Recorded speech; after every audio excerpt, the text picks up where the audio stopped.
master, testarin natin kung okay pa ba yung voltahe ng battery nito ng power station. Ito yung kanyang negative mga master. Ayan, negative nya, itong positive. Yun, 8.31 volts na lang. So tingnan natin bawat isang linya, bawat series. Ito, wala. Lipat natin dito sa kabila,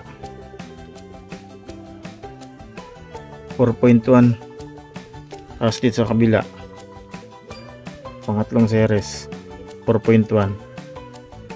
so 8.31 volts lang. Wala itong kabilang linya, busted, kumbaga sira na.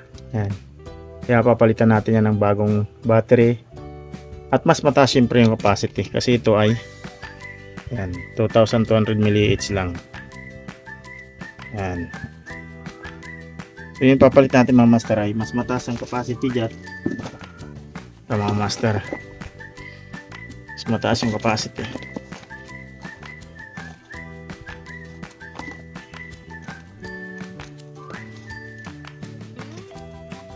Yan, yung capacity ng battery mga master, 2.6 mAh. So yan, kulay pink. Yan, yan. Kaya mas matagal malubat ito kumpara dun sa dating battery pagka nabuo na natin yung power station na yan, pag napalitan na natin ng battery.